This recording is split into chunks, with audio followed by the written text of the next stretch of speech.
बिस्मिल्लाहिर्रहमानिर्रहीम। अस्सलाम वालेकुम।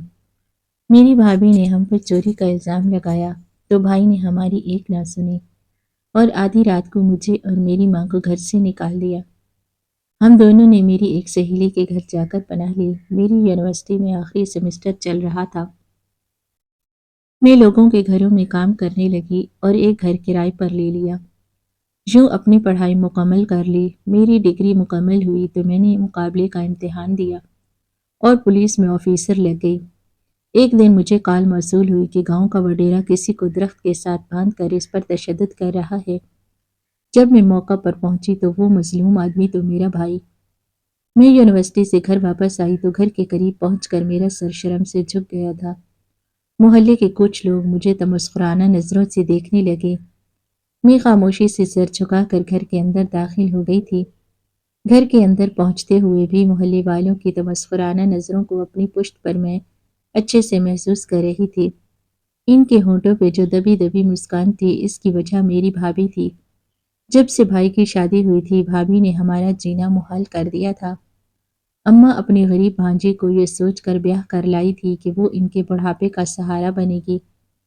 मेरे साथ भी भाभी की शादी से पहले बहुत दोस्ती थी। मुझसे बहुत मोहब्बत से पेश आती थी और शादी करते ही इनका रवैया और नज़र बदल गई थी। जब भी अम्मा या मैं भाई से शिकायत करते तो वो उल्टा हम पर ही गुस्सा करते। आपकी वजह से ही मैंने शुबाना के साथ शादी की। ये सोच करके आप अपनी पसंद से लड़की लेकर आएंगे तो इसके साथ अच्छे तरीके से रहेंगे, मगर आप लोगों ने तो आते साथ ही मेरी बीवी से बंदिश बांध ली है। इसके साथ किस बात की जिद है आपको? इतना तो आपको सोचना चाहिए था कि वो आपकी अपनी भांजी है। भाई के मुंह में जो आ रहा था वो गुस्से से बोले जा रहे थे। अम्मा और मैं अपना सा मुंह लेकर रह गए थे। मेरी अम्मा बहुत गुस्से वाली थी, वो किसी का भी लिहाज नहीं करती। जो बात होती वो मुंह पर कह दिया करती थी और अपनी इस आदत की वजह से वो पूरे खानदान में मशहूर थी। और भाई अम्मा की इस आदत से चिढ़ते थे। भाई को लगता था कि अम्मा अपनी इस आदत की वजह से मजबूर है, मगर भाई ये नहीं जानते थे कि इस बार अम्मा की कोई गलती नहीं थी, बल्कि भाभी हमारे साथ ज्यादती कर रही थी। न जाने इन्हें हमारे साथ किस बात की परखाश थी कि हर वक्त जहर इनकी जुबान उगलती रहती। मैं जब भी यूनिवर्सिटी से घर वापस आती तो मुझे देखकर वो तबस्सुर कराना अंदाज में हंसते हुए कहती, लो आ गई वो। पूरा दिन यूनिवर्सिटी में न जाने क्या गुल खिलाती रहती है। किसके साथ वक्त गुजारती है, तुम्हें पढ़ाई के नाम की गोली दे रखी है। इसका भाई भी बहुत बेवकूफ़ है, जवान लड़की को अपने हाथ से निकाल दिया है। इसकी शादी कर दो, मगर नहीं, उन्होंने तो तमाशा लगाना है। भाभी की ऐसी बातें दरवाजे से बाहर तक सुनाई देती और मोहल्ले वाले हमारा खूब ही तमाशा देखते। अम्मा अगर किसी बात पर भाभी को टोक देती तो पूरा पूरा दिन ऊंची ऊंची आवाज में बोलती रहती और मोहल्ले के और पड़ोस के लोग खूब ही ये बात सुनकर महजूज होते रहते। सारी जिंदगी मैंने और अम्मा ने कभी किसी को खुद पर बात करने का मौका नहीं दिया। मैंने खुद को हमेशा समेट कर रखा, ये सोच कर के मैं बिन बाप की बच्ची हूँ।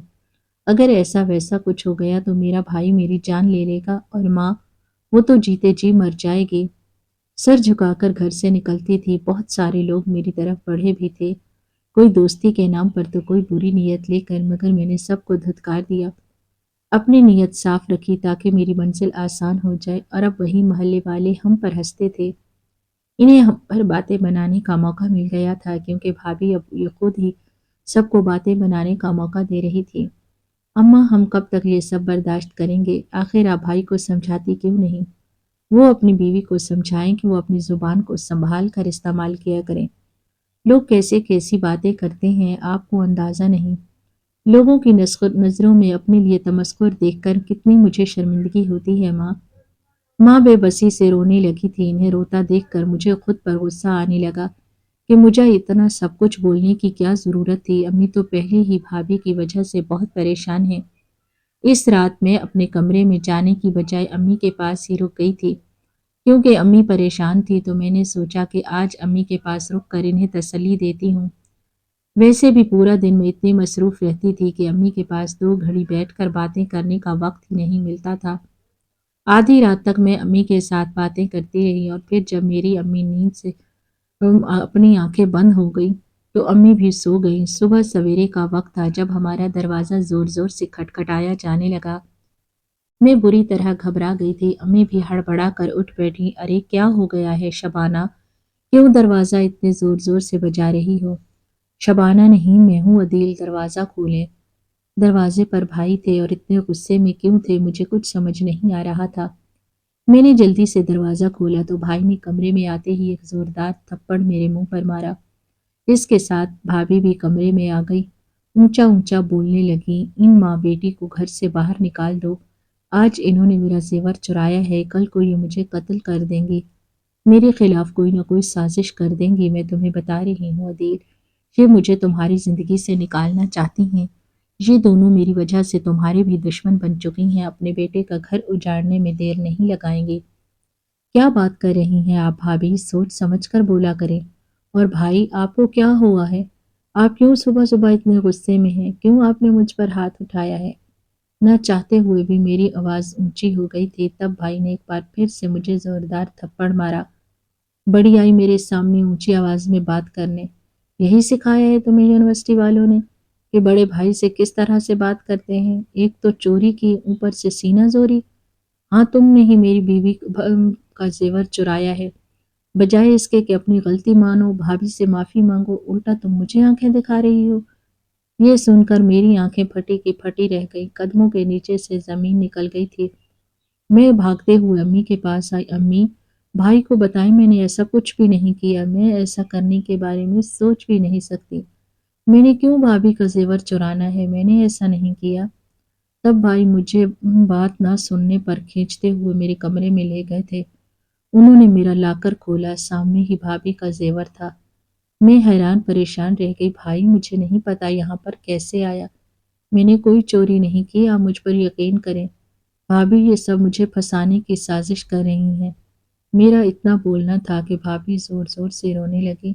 हाँ हाँ, मुझे ही बुरा बना दो। एक तो मैं इस घर में मजलूम हूँ। तुम दोनों माँ बेटियां हर वक्त मेरा जीना हराम किए रखती हो। अब मेरे जेवर चुरा लिए, बजाय इसके कि अपनी गलती मानो, उल्टा मुझ पर इल्ज़ाम लगा रही हो। भाभी ने ऐसा खेल खेला कि भाई ने मुझे और अम्मी को घर से बाहर निकाल दिया। हम दोनों सड़क पर आकर खड़े हो गए थे। मैंने ज़िंदगी में पहली बार अपनी माँ की आंखों में बेबसी, कर्ब, तकलीफ, तन्हाई, दुख देखा तो मुझे बहुत ही ज़्यादा गुस्सा आया था। दिल चाह रहा था भाभी को गोली मार दूं। गुस्सा तो मुझे भाई पर भी था जिन्हें अपनी बहन पर यकीन नहीं था, अपनी माँ की तरबियत पर भरोसा नहीं था। बस जो कुछ इनकी बीवी ने कहा इसे सच मानकर फैसला सुना दिया। ऐसा भला कहाँ होता है? अम्मी, अब हम कहाँ जाएंगे, क्या करेंगे? मैं रूहानसी होकर अम्मी से पूछने लगी तो वो आसमान की तरफ देखने लगी। ऊपर वाला बहुत बड़ा है, ये ज़मीन भी बड़ी है, वो किसी न किसी के दिल में हमारे लिए रहम पैदा कर देगा। अम्मी, फिर भी कोई तो ऐसी जगह होगी जहाँ पर जाने का आपके दिल में ख्याल हो, कोई रिश्तेदार, कोई आपकी सहेली।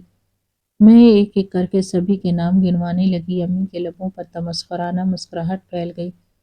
सगी बहन की ही बेटी को बहू बनाकर लाई थी, अब इसने हमें बेसहारा कर दिया। अब इसी बहन के घर जाऊंगी तो तुम्हें क्या लगता है वो हमें घर में पनाह दे देगी? अरे ये सब वो अपनी माँ के इशारे पर ही तो करती रही है। मेरी बहन अगर मुझसे मोहब्बत करती होती तो अपनी बेटी को ये सब करने पर आमादा ना करती। अम्मी, आपको यकीन है ये सब खाला को मालूम है? खाला जानती है कि भाभी ये सलूक हमारे साथ कर रही हैं। मैं बेयकीनी से मुब्तला होकर अम्मी से पूछने लगी तो एक बार फिर से उनकी आंखों में आंसुओं की झड़ी लग गई। हाँ, मैंने इन माँ बेटी को बातें करते हुए सुन लिया था। मेरी बहन इससे खुद ही कह रही थी कि इन माँ बेटी को घर से निकालने की तैयारी करो, वरना ये तुम्हारे शौहर को तुमसे छीन लेगी। मेरी सगी बहन, मेरी माँ जाई, वो मेरे साथ ऐसा सलूक करेगी ये तो मैंने कभी ख्वाब में भी नहीं सोचा था। तभी मुझे अपनी सहेली मारिया का ख्याल आया। मारिया ने हमेशा हर बुरे वक्त में मेरी मदद की थी, मेरे काम आई थी। मैंने सोचा इस वक्त भी वो हमारी मदद करेगी। मैं अम्मी को लेकर मारिया के घर आ गई थी। वो हमें देखकर हैरान रह गई। हमारे हाथ में बैग देखकर वो खटक गई थी। क्या बात है सारा, तुम आंटी के साथ इतना सारा सामान लेकर क्यों आई हो? सब ठीक तो है? मैंने रोते हुए सारी कहानी सुना दी तो वो घबरा गई थी। کہنے لگی میرے گھر کے حالات بھی تمہارے سامنے ہیں، میری بھابھی بھی تمہاری بھابھی سے مختلف نہیں، وہ تو ہم لوگوں کو مشکل سے برداشت کرتی ہے، وہ تم لوگوں کو تو ایک پل بھی یہاں پر نہیں رہنے دے گی، وہ تو ویسی ہی ہے، اگر تم یہاں پر رہیں تو ایسا نہ ہو کہ وہ تمہارے کردار پر کسی قسم کا کوئی الزام لگا دیں، کیا تم یہ بات برداشت کر لو گی؟ یہ سن کر ہی میں کانپ کے رہ گئی تھی۔ میری بات سنو، تم مجھے بتاؤ میں کیا کروں؟ ماریا میری مدد کرو، مجھے کوئی مشورہ دو۔ کہنے لگی ابھی تم کچھ دن یہیں پہ رک جاؤ، میں یہ سب کو یہی کہوں گی کہ 2-4 دن کے لیے میرے پاس رہنے کے لیے آئی ہو، تمہارے گھر میں کام ہو رہا ہے اس لیے میں اس دوران کچھ سوچتی ہوں۔ ماریا کے گھر کے قریب ہی ایک گھر خالی پڑا ہوا تھا۔ ماریا نے اپنی امی کو ساری بات بتا کر ان سے کہا کہ وہ مالک مکان سے بات کریں کہ وہ ہمیں کم پیسوں پر مکان کرائے پر دینے کے لیے تیار ہو گیا تھا۔ یوں بھی جب اس نے ہماری کہانی سنی تو اسے بھی ہم پر ترس آ گیا تھا۔ وہ خدا ترس انسان تھا، میں نے سنا تھا کہ وہ غریبوں کی مدد کرتا تھا، ان کے کام آتا تھا، محلے کی سبھی لڑکیوں کو وہ اپنی بہن بیٹیاں کہتا تھا۔ اسی وجہ سے میں بھی اس گھر میں رہنے کے لیے تیار ہو گئی تھی، اور پھر ماریا کے ہی مشورے پر، اس کے کہنے پر میں نے اپنے گھر کے ایک چھوٹے سے کمرے کو اکیڈمی کی شکل دے دی تھی۔ اب جب یونیورسٹی سے گھر واپس آتی تو ماریا کے ساتھ مل کر میں بچوں کو ٹیوشن پڑھاتی۔ چند دنوں میں ہی میں اس قابل ہو گئی تھی کہ گھر کا کرایہ اور اپنی ضروریات اٹھا سکتی تھی۔ میں نے اطمینان کا سانس لیا، اب کچھ کچھ اطمینان امی کے چہرے پر بھی جھلکنے لگا تھا، مگر جو کرب اور جو تکلیف میں ان کی آنکھوں میں دیکھتی تھی وہ مجھے راتوں کو سوتے ہوئے بھی بے چین کر دیا کرتی تھی۔ اتنے مہینے گزر گئے تھے، اب میرا فائنل سیمسٹر بھی مکمل ہو گیا تھا۔ اس دن کے بعد سے تو نہ میں کبھی اپنے بھائی اور بھابھی کے گھر گئی تھی اور نہ کبھی ان لوگوں سے ملنے کی کوشش کی تھی، اور نہ کبھی ان لوگوں نے ہم سے رابطہ کرنے کی کوشش کی تھی۔ تھوڑا وقت مزید گزرا تو مجھے ایک بہت اچھی کمپنی میں جاب مل گئی۔ امی کو لے کر میں شہر میں شفٹ ہو گئی تھی۔ ویسے بھی روز آنے جانے میں اب مجھے بہت ہی وقت لگتا تھا۔ جب تک میں یونیورسٹی میں پڑھتی تھی تب تک تو گاؤں والی بس میں ماریا کے ساتھ ہی سفر کر لیا کرتی تھی، مگر اب ماریا کی شادی ہو گئی تھی اور اکیلے میں اتنے دور آنے جانے کے حق میں نہیں تھی۔ ویسے بھی اب میری اتنی تنخواہ تھی کہ میں آسانی سے اپنے اور ماں کے اخراجات برداشت کر سکتی تھی۔ اس کے ساتھ ساتھ میں نے CSS کی تیاری بھی شروع کر لی تھی۔ میں چاہتی تھی کہ اب میں کسی قابل بن جاؤں۔ میری ہمیشہ سے ایک ہی خواہش تھی کہ میں افسر بنوں، اپنی زندگی اپنی مرضی سے گزاروں، اور جب سے بھائی نے ہمیں گھر سے نکالا تھا تب سے تو میری یہ خواہش جنون میں ہی تبدیل ہو گئی تھی۔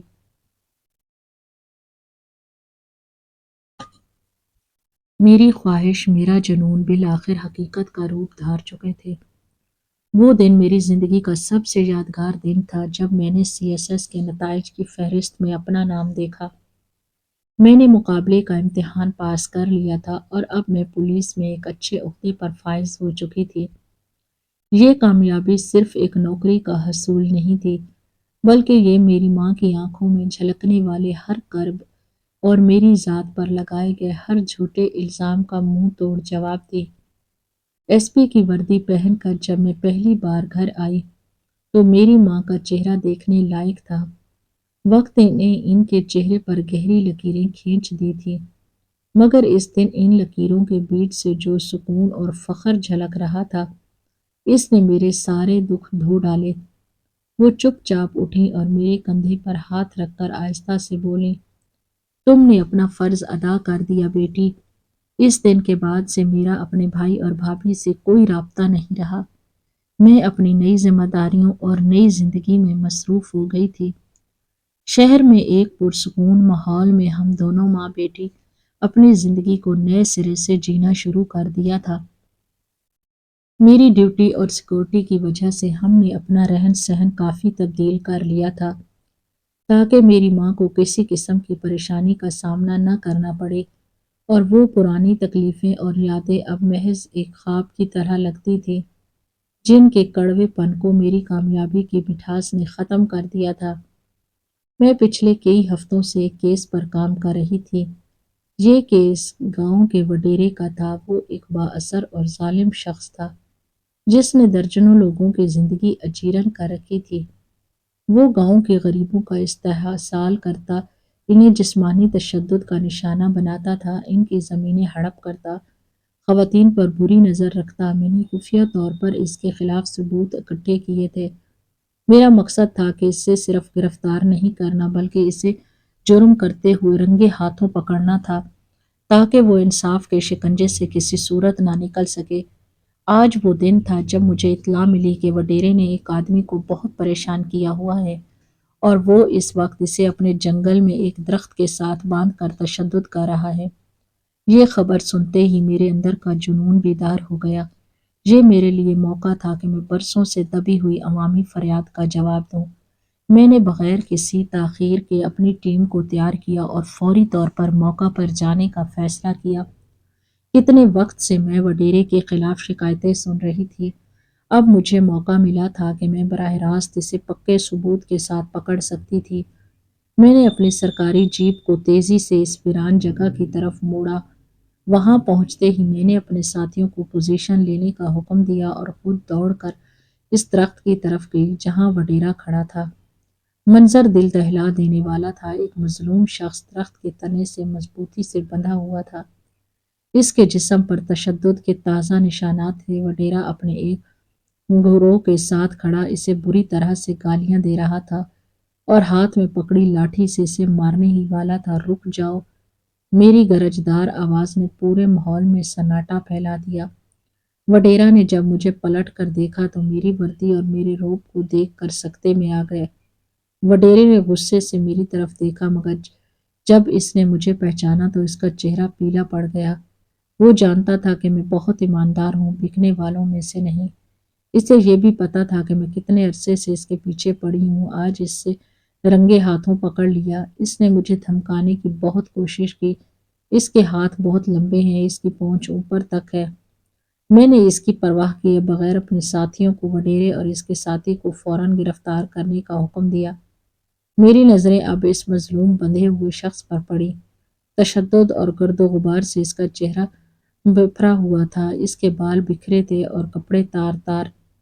میں جیسے ہی اس کے قریب گئی وہ اپنا سر جھکا چکا تھا۔ میں نے اسے غور سے دیکھا، میرے قدم وہیں جم گئے، میرے دل کی دھڑکنیں تیز ہو گئیں۔ یہ کوئی اور نہیں، یہ میرا بھائی تھا۔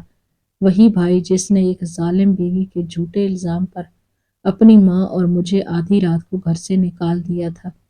میں نے فوراً ایک اہلکار سے کہا کہ اسے کھولو جائے اور طبی امداد دی جائے۔ بھائی کو رسیوں سے آزاد کیا گیا تو وہ شرمندگی اور ندامت سے زمین کی طرف دیکھ رہا تھا اور میری وردی اور میرا روب دیکھ کر جیسے سکتے میں چلا گیا۔ میں نے اپنے ضبط کو قائم رکھا اور وہاں موجود ایک گاؤں والے سے بھائی کے بارے میں پوچھا۔ اس نے بتایا، بی بی آپ کے بھائی کی تو نوکری چلی گئی تھی، بہت برے حالات ہو گئے تھے۔ اس کی غریبی سے تنگ آ کر انہوں نے وڈیرے کے گھر میں خدمت داری کی نوکری کر لی تھی۔ اس کی بیوی وڈیرے کے پاس نوکری کرتی تھی۔ وڈیرے کی اس کی بیوی پر بری نظر تھی۔ وہ تمہارے بھائی کو راستے سے ہٹانا چاہتا تھا۔ وڈیرا اس سے بہت برا سلوک کرتا تھا۔ آج اس نے چوری کا جھوٹا الزام لگا کر باندھ دیا۔ یہ سن کر میرے اندر ایک سرد لہر دوڑ گئی۔ چوری کا جھوٹا الزام! یہ الفاظ میرے کانوں میں گونجنے لگے، وہی لفظ جو میری بھابھی نے کبھی ہم پر لگائے تھے۔ انہوں نے مجھے چور، گھٹیا عورت، نہ جانے کیا کچھ کہا تھا، مجھ پر کتنے الزامات لگائے تھے اور اب وہ سب کچھ اس کے ساتھ ہوا تھا۔ بھائی آپ جانتے ہیں اس رات کیا ہوا تھا؟ میں چور نہیں تھی، میں نے کوئی چوری نہیں کی تھی۔ بھائی نے روتے ہوئے میری بات کاٹ دی۔ میں جانتا ہوں اس رات کیا ہوا تھا۔ جب میری بیوی نے سب کچھ بتا دیا تھا اور اب وہ غلطی پر بہت شرمندہ ہے۔ سب کچھ اس کے ساتھ جو ہوا کبھی اس نے تمہارے لیے سوچا تھا۔ میں بھی بہت شرمندہ ہوں، اپنی بہن پر اعتبار مجھے کرنا چاہیے تھا۔ بیوی کی باتوں میں آ کر تو میں نے گھر سے نکال دیا، ماں کو گھر سے نکال دیا، اپنی جنت کو اپنے ہاتھوں سے گما دیا۔ میں کتنا بد نصیب ہوں۔ بھائی زمین پر بیٹھ کر رونے لگا۔ मैं भाई के पास आ गई, गले से लगा लिया। मत रो भाई, अब रोने के दिन चले गए, अब हम सब एक साथ रहेंगे। मेरे दिल में आपके लिए कोई मलाल नहीं, आपके लिए नफरत का हल्का सा जज्बा भी नहीं। और अपनी उन्हीं भाभी के लिए, भाई ने मुझसे रोते हुए सवाल किया तो मैं नजरें चुराने लगी। सच ये था कि मैं भाभी से बहुत नफरत करती थी। जो कुछ उन्होंने मेरे साथ किया था, इसके बाद से मुझे इनसे घिन आने लगी थी, मगर आज जो कुछ मैंने इनके साथ किया वो देखा तो मुझे इन पर होता देखा तो मुझे इन पर तरस आने लगा। मैंने वडेरे को सजा के लिए जेल में डलवा दिया और इसे इसके तमाम जराइम की कड़ी सजा दिलवाने का पुख्ता इरादा किया। मैं भाई के पास गई जो अब भी शर्मिंदा खड़ा था। इसने आंसू भरी नजरों से मेरी वर्दी को देखा। सारा, मुझे माफ कर दो, इसकी आवाज रेंद गई। मैं अंधा हो गया था, मुझे अपनी बीवी की बजाय तुम पर यकीन करना चाहिए था। मैंने भाई की नौकरी के लिए एक जगह बात की और इसके खानदान को दोबारा पैरों पर खड़ा होने में मदद दी। भाई और भाभी को शहर में ही मेरी रिहाइशगाह के करीब एक छोटा सा मकान दिलवा दिया। भाभी ने भी वडेरे के शर्मनाक एतराफ के बाद सच्चे दिल से माफ़ी मांगी। इस दिन मैंने महसूस किया कि सुकून बदला लेने में नहीं बल्कि माफ़ करने से में मिलता है। मेरी कामयाबी का हकीकी मकसद भाई से इंतकाम लेना नहीं था, बल्कि हकीकी मुजरिम को सज़ा देना और मुआशरे में हक का बोलबाला करना था। यूं वक्त ने सारे हिसाब चुका दिए। मैंने अपने ओहदे की ताकत को से जुल्म को ख़त्म किया और अपने बिछड़े हुए ख़ानदान को भी इस तबाही से बाहर निकाला जो वडेरे की नीयत की वजह से इन पर आ पड़ी थी। कहानी पसंद आई हो तो लाइक करें, कमेंट करें, शेयर करें और हमारे चैनल को ज़रूर सब्सक्राइब करें। शुक्रिया। अल्लाह हाफ़िज़।